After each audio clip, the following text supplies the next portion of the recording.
Welcome to the Plant Centered and Thriving podcast. I'm your host, Ashley Kitchens. Welcome back to another episode of Plant Centered and Thriving. My name is Ashley, and I'm here today with Katie. Hello. And today we're going to talk about what to do if I cannot go fully plant-based. So whether you're at an event, whether you live in a part of the world where going 100% plant-based isn't possible, we're going to talk about what you can do if you cannot go fully plant-based. And we're going to talk about 7 things you can do, right, Katie? That's right. Lucky number 7. Lucky number 7. And to start off, we want to talk about when you're transitioning to plant-based, change is hard. And transitioning to fully plant-based in a non-plant-based world can be really challenging as well. It can definitely come with its challenges depending on where you live, of what you have access to.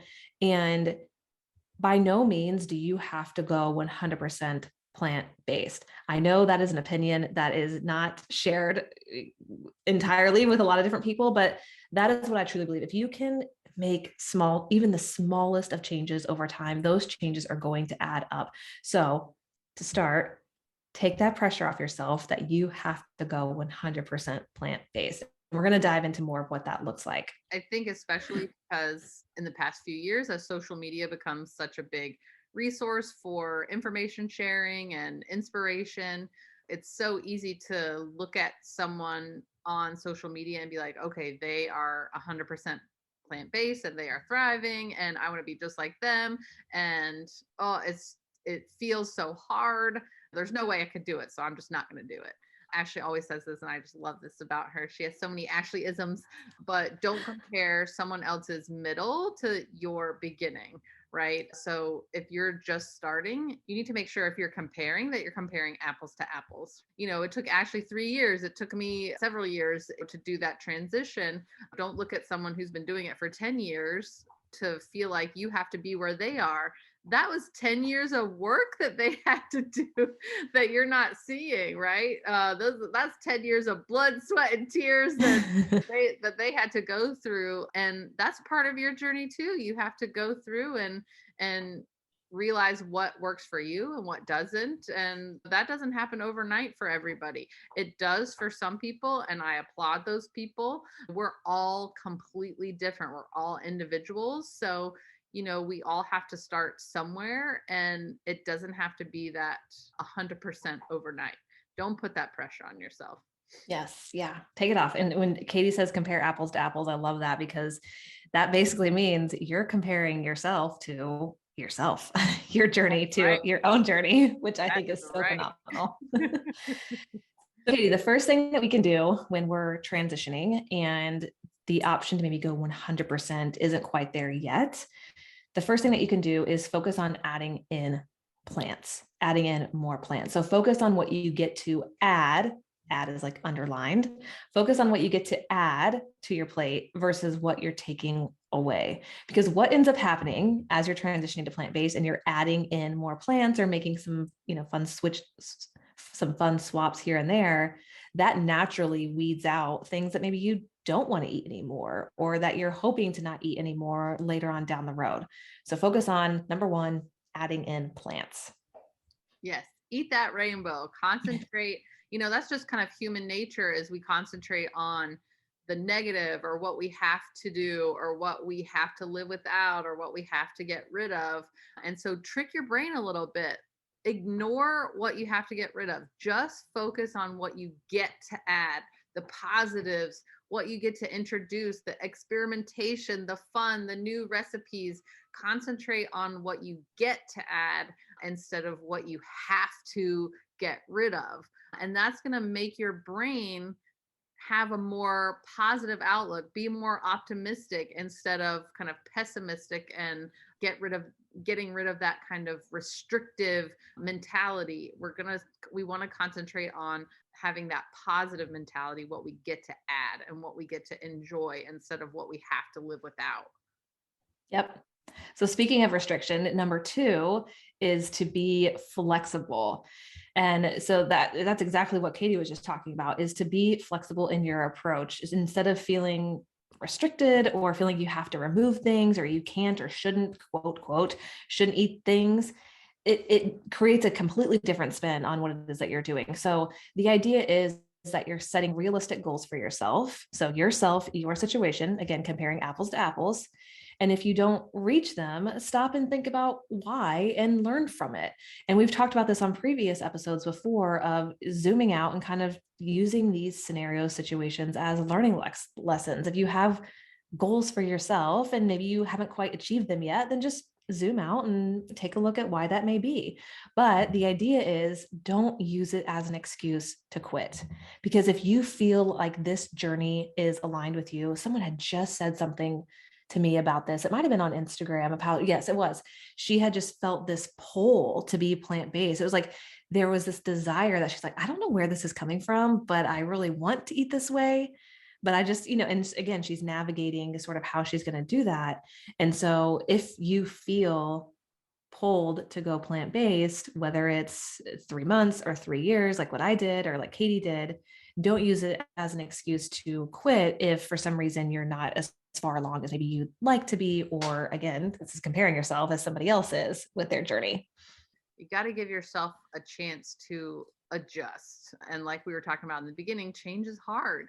So if you're not 100% perfect, and like, especially those of you who are just starting, that's when I think you need to be the most flexible. So, if you live with other people, there's adjustment there. There's adjustment with your own habits. There's adjustment going to the grocery store. There's adjustment on maybe how you approach cooking. There's adjustment, there's lots of changes that have to happen. And so for most people, I think that adjustment takes some time. So there's going to be a little bit of change that happens gradually rather than happens overnight.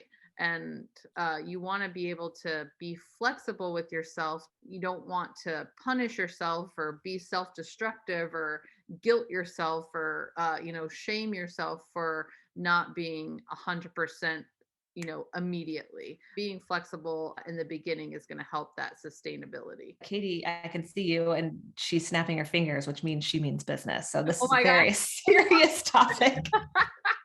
She's like, I'm getting into this. If I'm snapping or if I'm slamming on the table, that means I'm passionate, baby. It's true.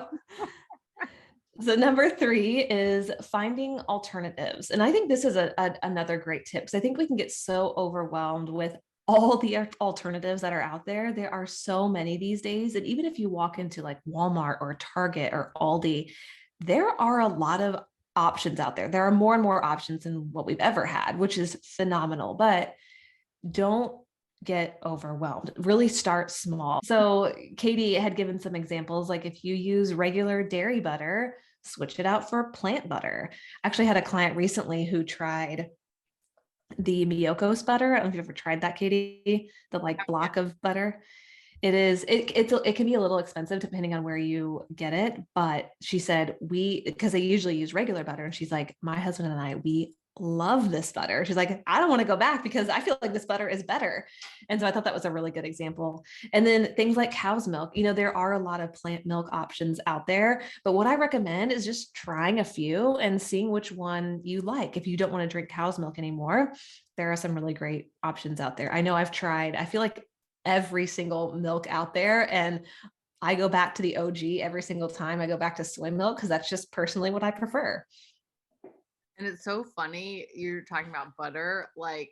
So you guys are gonna think I'm a crazy person. So as a child, we used Country Crock butter, and I don't even think that's real butter. I think it's made of something fake. I don't know. And I don't know if it's made with lard or something, but I don't know. But like, there's something nostalgic about that Country Crock, like crock of butter that it comes with. And so now I'm so excited because Country Crock has plant-based butters, and they don't just have one, they have multiple. So like literally I get like emotional when I go and get the Country Crock butter. It just makes me like very nostalgic, and to be like, okay, it's just like when I was a kid.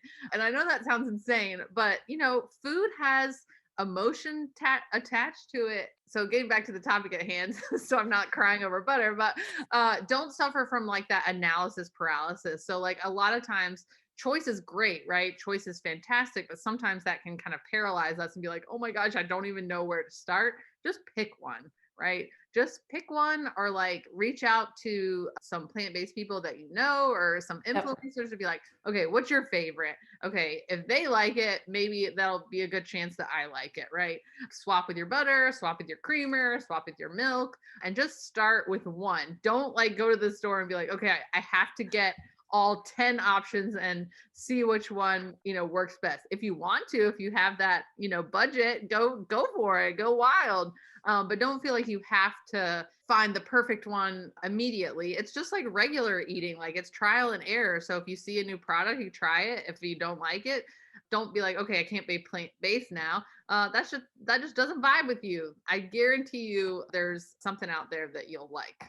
Yep, absolutely. And so Katie had just mentioned asking a friend or getting advice from someone. The number 4 tip that we have is to join a community or find some sort of support system where if you do have a question like, oh my goodness, I'm at the grocery store and there are 10 different plant milks, which one do I choose?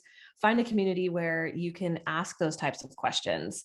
Find a system to help you avoid feelings of isolation, I think is the big thing, especially as you're newer to plant-based eating, because we don't want you to feel alone on your journey. So it is really helpful to have that community or even to have a go-to person. A client recently asked me what my favorite yogurt was, just someone that you can go to and ask like, hey, I'm thinking about trying this alternative. Which one do I pick? Absolutely. If you're like me, I don't have anyone besides Ashley. I don't have anybody in my immediate circle. So, like family or friends that are really like 100% vegan or plant based. So, when I have questions, like I can't reach out to them about normal stuff. Like I reach out to them for about normal life stuff, but I can't use them as a resource for kind of questions about this. So, not only about questions like, what's your favorite, but another reason community is so important is like, how do you navigate those difficult questions? How do you navigate holidays, things like that? They're also a great resource for those types of things because they've already been through it. Yes. Yeah. I think that's really great advice. So number 5 is listen to your body. And I know that sounds like, so, well, what does that even mean? Well, what we mean basically is as you're making decisions on what foods to eat, again, like what plant milks to buy, what yogurts to buy, what plant-based burgers do I want? As you're making these types of decisions on what foods you want to eat, let your body also help you decide. So pay attention to how different foods make you feel as well along the way. And I know Katie and I have had different experiences. And actually, I was just talking to a client recently, it was this morning about it. And she was talking about how she's tried different pizzas in her hometown. And she said, gosh, Ashley, I would try a couple of these pizzas and I just wouldn't feel good afterwards. I mean, they were vegan, they were plant-based, but I just felt crummy. And then she's like, Ashley, I finally found a pizza that I can enjoy. Not just, doesn't it just taste good, but it makes me feel good afterwards. I don't feel poorly afterwards. So that was a big win. And that's kind of what we mean is like using that as a guide as well. I love that story. Yeah. Because I think that's a struggle and a big reason that people may think going plant-based is a turnoff is because you can't enjoy the stuff that you always enjoy. And it might take a little bit of extra effort, a little bit of trial and error, but there are definitely, at this stage in the game, there are definitely recipes out there that can very closely mimic your all of your favorites. So mac and cheese, pizza, cheesecake, all that good stuff. So again, it might be trial and error, but that's true with anything, right? I've had pizza when I ate dairy cheese. I've had pizza that I didn't especially enjoy, right? And that's not a vegan thing or a meat eater thing. That's just a life thing, right? Yes. There's food that you like and food that you don't. But I remember when I started, I had been vegetarian for several years, and then I had been vegan, fell off the wagon, and tried to return to it. And it was like a shock to my system. I all of a sudden, like overnight, I was like, okay, nothing but beans, lettuce, fruit, and it was like all this acid, and my body was like, whoa, baby. So I definitely had some like digestive issues and a lot of bloating and things like that, because it was just a shock to my system. So that's actually one of the reasons I reach out to Ashley, and we had to kind of, slow it down and be like, okay, we got to do this, strategically. So, there are some downsides to going overnight. Sometimes your body may need a chance to adjust, and you may need a strategy to be like, okay, what foods can my body handle right now? I was like gung ho. I was ready to go. And my body was like, no, no, no, no. So you definitely have to listen, and again, don't use that as an excuse to be like, okay, well, I just can't go plant based. It's just like anything. Some foods agree with us and some don't. So you just have to find what makes you feel energized and satiated, and how can I adjust if I'm feeling not 100%? What can I change? Yep. Yeah. And along those same lines, so number 6, and Katie, I'm going to switch 6 and 7. Number 6 is to enjoy each bite. So as you're transitioning, as you're going along on your journey, and this really is for anybody, is really take your time while eating as well. Notice the different colors that you're now incorporating into your diet, smell the different aromas. Maybe they're new, maybe they're familiar, and appreciate the textures. I know that's something that, especially with tofu, took me a little while to perfect and appreciate the texture of tofu, because for so long I had thought of tofu as this like mushy stuff that I used to get off the salad bar. That was so gross. Actually, I did not get Tofu is bad. it. Yeah. And I digress. I did not get it off the salad bar. I remember looking at it at the salad bar and being like, who would even eat this? But that's part of the process as well, is taking the time to appreciate these different aspects of maybe new foods that you haven't taken the time to eat before, or maybe you once thought that they were really weird, like tofu, and now you're finding ways to really enjoy them or crisp them up and make them really tasty. So, and along those same lines with enjoying each bite is expressing gratitude for the meal that you're able to eat as well, because expressing that gratitude again can put that positive spin on what's in front of you and increase that level of satisfaction that you're experiencing with the meal and during the meal time. Preach. I'm here all day. I mean, I think that is such a good tip, and such a good reminder for anybody. Like Ashley was saying, this goes for anybody, no matter what you eat. Like and I can only speak for myself, but I mean, I used to just scarf it, right? One, because I would be starving, because I had a really busy job and would only eat like at the end of the day. So I was done in like 2 minutes. So there was no savoring, no gratitude practice, none of that. It was just like shovel that stuff in, because my body is like, I am so hungry, right? And we just get so busy, right? At the end of the day, or, we have a quick lunch hour. We're just trying to get to the next thing, or maybe we're relaxing and watching kind of trash TV. And so that's taking our focus. Your brain gets so much more satisfaction if you just take the time, take a breath, and like Ashley was saying, enjoying the colors, enjoying the, appreciating where that food came from and all the work that it took to get to our plate. I mean, there's such an appreciation for that as an American. Like that, that orange went through some stuff to get to me. So true. And so just taking the time to kind of appreciate that and incorporating that into your gratitude practice, to just appreciate your food that much more, because it kind of tricks your brain into, instead of, you really have strong memories, and that satisfaction kind of stays with you. And so especially if you're exploring new recipes, it helps you, almost crave that stuff, right? Because so those, and I can't speak for anybody else, but like transitioning, the things that I would crave would be like ice cream, cheese, things like that. And so by replacing those kind of old memories, you want to train your brain to take the time to appreciate and start to crave these new things that you're incorporating, because a lot of the stuff, I had never eaten before. So, I want my brain to remember that, and to, I want look forward to the meals that I prepare. Yeah, it's just taking the time and really concentrating on, the textures and the taste and the temperatures and the look of it, and really getting all your senses involved, because that's going to make you look forward to the next meal. Yep. Yeah, it really is. And along those lines as well, as you're trying new things and as you're transitioning and as you're comparing apples to apples, so comparing your journey to your journey, the seventh thing, the final thing is to celebrate and celebrate yourself, celebrate your successes, celebrate your progress, no matter how small, no matter what it looks like. This is such an important part of your journey, is to celebrate yourself, to become your biggest cheerleader, and to take note of those small things that you're doing that, again, are going to add up over time. So get used to it and get used to us talking about it, because we love talking about celebrating ourselves. I always wanted to be on the cheerleader squad. I never did it, but I always wanted to.